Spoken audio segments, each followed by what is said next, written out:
Hello, purposeful people. Thank you so much for tuning in.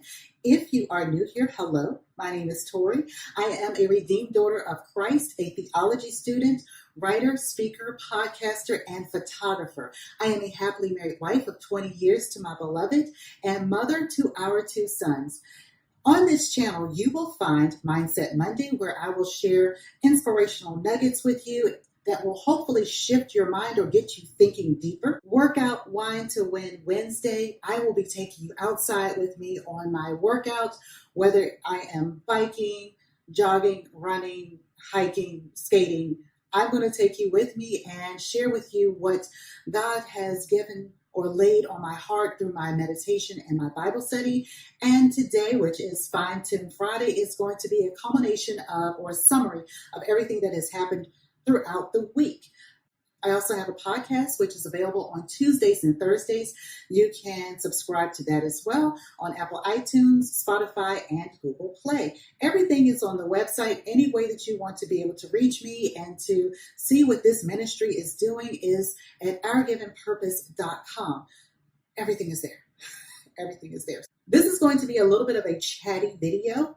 So grab your coffee, grab your tea, grab some hot cocoa. Oh my gosh, I believe that it's going to snow here.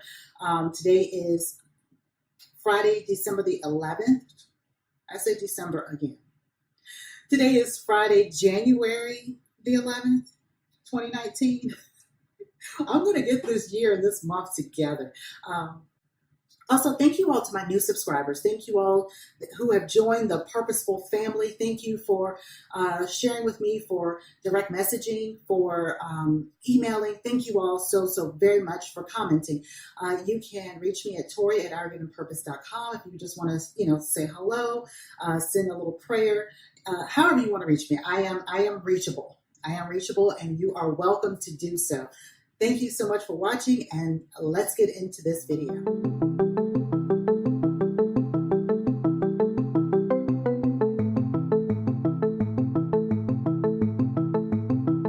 This week was all about friends. How many of us have them? Friends. The ones we, okay, I won't do that again. But I am an 80s, 90s baby. I mean, that was me. Okay. This week we talked about friends. And our most important relationship is the one we create and we seek after with God. I didn't realize that when I first started my Christian journey, so to speak. I think that I grew up in a Christian home. I was raised in a Baptist church, wonderful friendships, wonderful relationships. But I think at the center of that is you have to develop your relationship with God for yourself.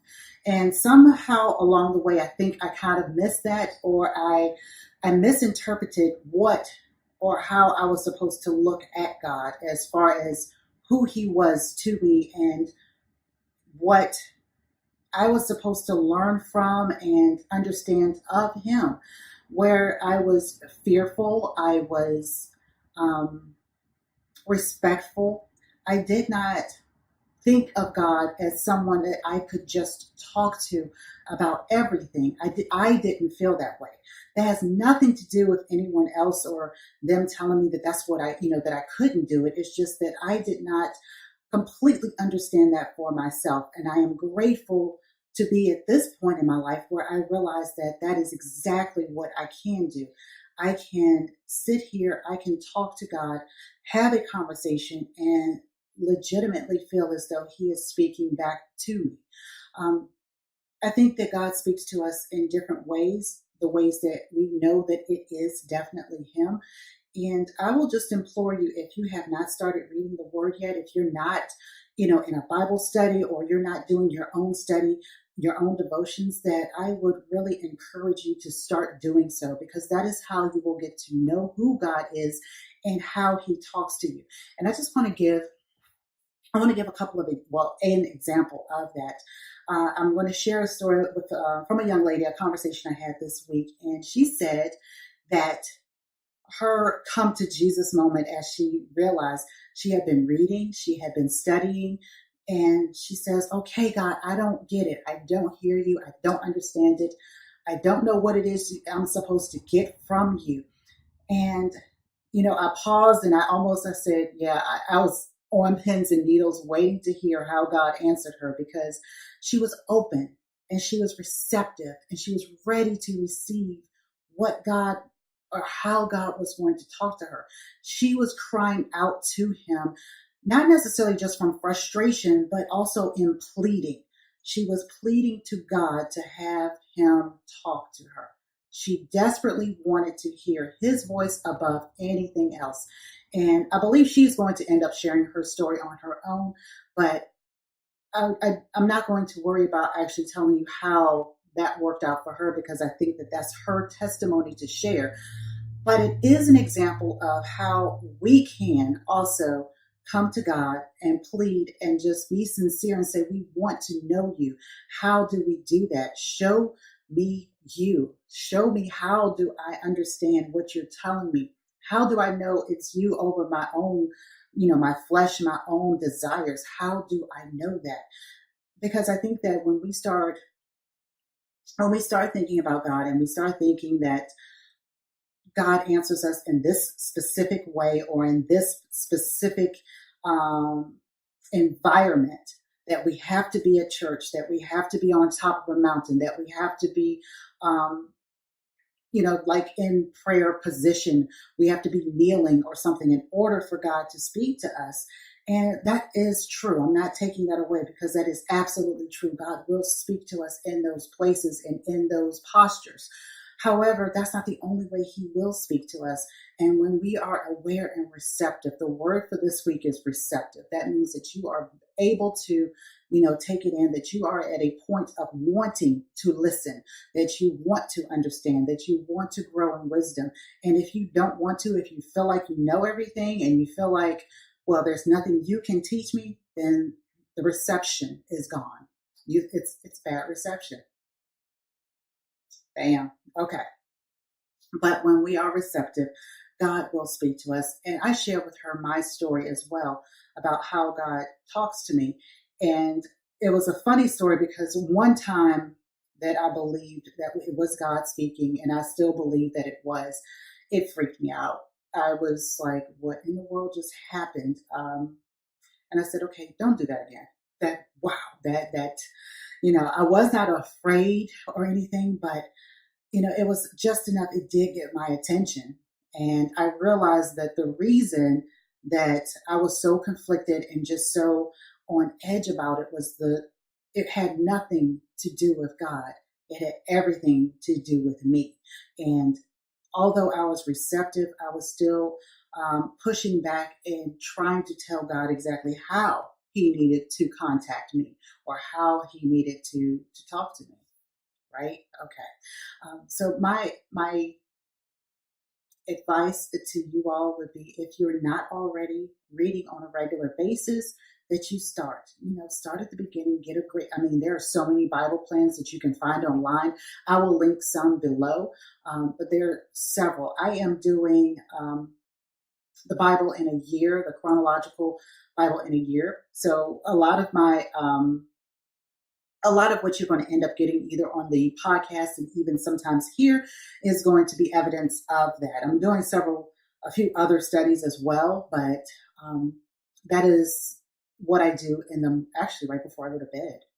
I am reading my chapters for the day before, right before I go to bed. So when I wake up in the morning, it's still, there. I've meditated kind of on it in that night, and it's fresh in my mind that morning. And then when I continue with the rest of my study and the rest of my day, I'm just constantly poring over the word. I know that mornings for me is the best time for me to study. It's the best time for me to digest and to chew and to just meditate, because that's what meditate means. It means you're going to chew on it. We're going to move into the topic of this week, and we're going to shift, and I'm going to share a couple of things with you. I had what I will call a dream. And in that dream, I was sitting in church, and we were at a point where I think either we were waiting for something to happen. Either there was a shift happening as far as the choir was getting ready to come, or maybe we had just sat down and service hadn't begun yet. I'm not quite sure at what point of the church service we were in. But we were, everybody was talking, we were greeting each other. It was just, very casual, very laid back. We were, excited to be there, very joyful. And then suddenly I smelled cigarette smoke. And I was like, what? Okay. And I had to think about it. I said, wow, here we are. We're at church and I'm smelling. And I was thinking, I said, why am I said, and then my immediate thought was, okay, maybe someone is like, right outside the door. And, as the door opened, the smell just comes in. Okay. First disclaimer: A, I do not smoke. But B, I am not telling you that there's anything wrong with you smoking. However, if you're convicted to stop, then that's Holy Spirit is speaking to you. But I'm just using it because this story is about more than that. So before you click this off, just hear me out. So as I'm sitting there with friends and family, the person who was actually smoking comes down the aisle still smoking the cigarette and proceeds to sit down a couple rows ahead of us. And I was shocked.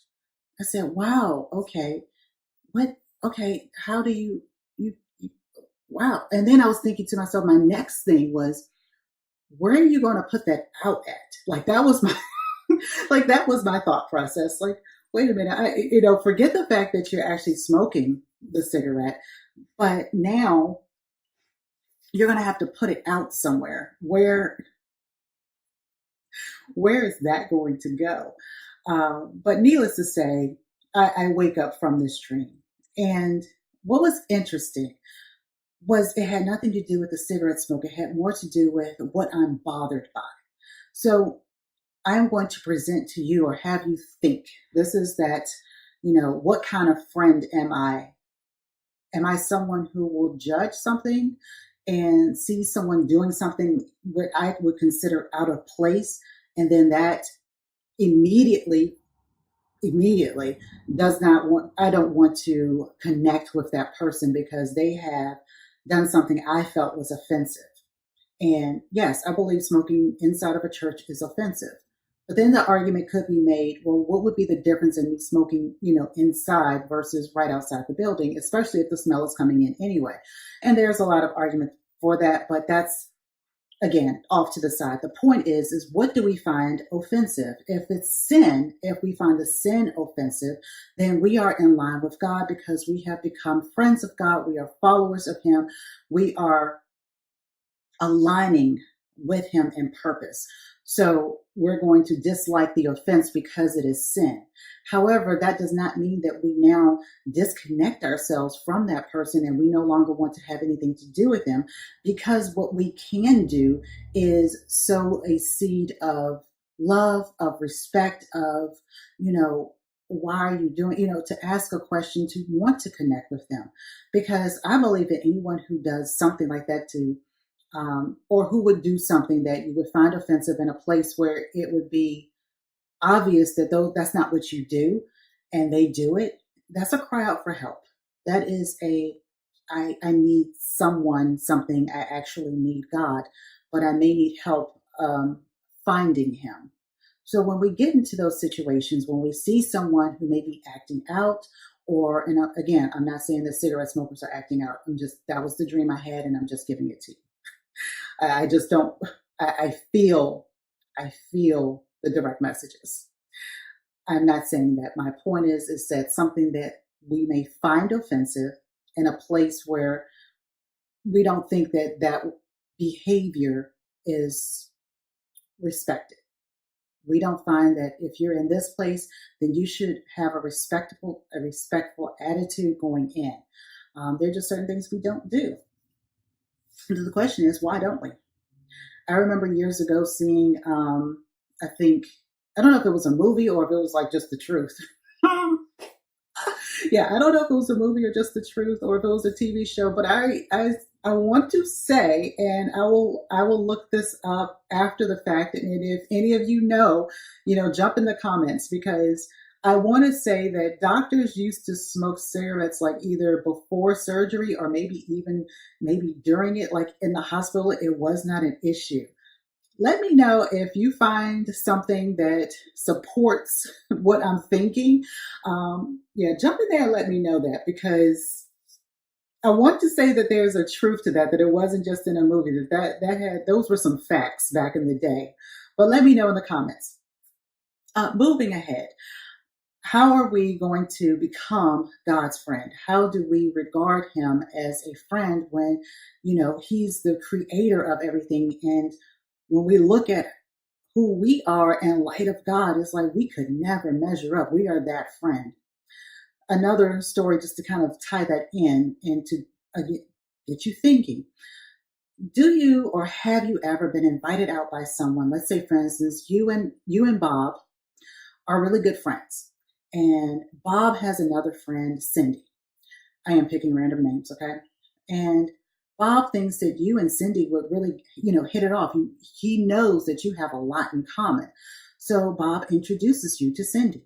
And you, in fact, you all do hit it off. So much so that you all are going out, you're going shopping, you're going to restaurants, you're going to the bowling alley. You're just really enjoying life. And now Bob feels left out. So you invite Bob in. You're like, oh, sorry, Bob. Yeah, you introduced us and we left you out. Come on, we're going to the movies. Come with us. And you go with Bob, and you all have a great time. Problem is now Cindy and Bob have again hit it off, and you feel like a third wheel. You feel like you're the one left out because you're like, oh wait, I forgot they were friends for years, and I just came in the last 6 months. And they have a lot of history, and they have a lot of inside jokes, and they have a lot of things that they really talk about. And now that we finished with the movie and we're sitting at the dinner table, they are just like old friends and going back and forth. And I'm just sitting here nodding my head like, yeah, yeah, yeah, yeah, yeah. What that? And you try to get a word in, but you can't. Or you try to inject something that maybe you and Cindy did, but you can't. And you start to really feel left out. I have been there. I've been there a couple of times. And what's beautiful about that, and this was years ago, and I'm so grateful to that God gave me this nugget of truth. He says, or what I received from that moment, and I received it in the moment, which was even better, was that it does not matter how long someone has been friends. It does not matter how long or how much history they have. The love is still there for all of us, that we can still genuinely love each other in our individuality, and to celebrate, and instead of feeling left out, to listen. Don't be afraid to just listen. Don't tune out by getting onto your phone and thinking that, well, I'm going to get on social media because even though I'm present with these people, I feel left out. So I'm going to remove myself as much as I possibly can and sit here on my phone and scroll through emails or what have you. Instead, get into the conversation. Find out what else you can, get out of the story. Ask a question. Say, oh, hey, okay, yeah, when was that? Oh, wow, that sounds like a lot of fun. We should do that again. Or maybe all of us could go and do XYZ. It doesn't matter. But the fact is, you don't have to shrink into your bubble instead of just waiting and being patient. That's the other part of listening, is also being patient. But we'll cover that another time. No matter how hard you're working, no matter what else you're doing, it's really hard to get someone to tell you, wow, because a lot of what we do, as far as I guess with YouTube, if you're a writer, a podcaster, whatever those avenues are that means that you're creative, the work that we do is more mental, right? It's a lot of mental work, and then we're able to execute it. And most people only see the final product. No one really is walking around in your mind seeing all of the things that you're having to reorganize and schedule and write and rewrite and do. No one really sees any of that. So it's hard for someone to come up and say, you know what, you did a good job thinking. Wouldn't that be awesome? Wouldn't it be awesome if people just would, give cards and says, instead of saying thinking of you, that, and if I see this somewhere, please send me my coins. Okay. If someone tells you, you know what, you did a good job thinking, good job. But no, seriously. Um, don't let that be discouraging to you. Don't throw away a friendship or a person who has been there simply because they don't understand what it is that you're doing. Even if you've explained it to them or you've tried to carry them, through the process of what you're doing and they still don't get it, don't just push that person to the side. Then you keep going, you keep sharing, and it's okay if they, but you do need to have a group of people who do understand what you're doing and do value what you're doing so that you can get that encouragement. But be careful where you get that from, because not all creative people are alike. Not all of them are seeking or wanting to help you grow, but they may be trying to attach to you to take from you. Another conversation. However, when we have a support system, people who are genuinely behind us, hold on to them. Forget the fact that they don't understand exactly what you're doing. It's okay. If they're telling you, what can I do? Or they're asking you, what can I do to support you? What can, where do I need to be? What do I need to get for you? If they are doing that, then accept that. Accept that is their way of saying, this is how I can support you, because not everyone is going to support you in the same manner. And that's something as far as your friendships, your relationships. If we have to, as entrepreneurs, as creative people, as mothers, as fathers, as sisters, brothers, aunts, uncles, coworkers, we have to remember that everyone supports us differently. God is at the center of it all. He is our number one support system. He is the one that we can go to, we can cry out to, we can pray to at any point in time. But the people that He gives us, the people that are surrounding us, they can give what they're able to. And we should be able to accept that with gratitude, not with it's not enough. Don't tell you if we don't want to be told that what we did was not enough. So don't tell someone else that what they're doing isn't enough, because that's disrespectful. And I pray that you will seek your own relationship with God, and even as a community of believers, that we can celebrate each other, what we do individually, and then what we can do collectively. That we can listen to each other and not be on our phones, not be on our computers, not be, on our tablets. We can listen to each other even when we do feel a little left out, and that's okay. Let that time be one where you're actually recalling and remembering and listening. Be an active listener. Thank you all so much for tuning in to Fine Tune Friday. I am so looking forward to Mindset Monday. I pray you all have a fantastic weekend. I love you all. Let's keep growing together. Bye.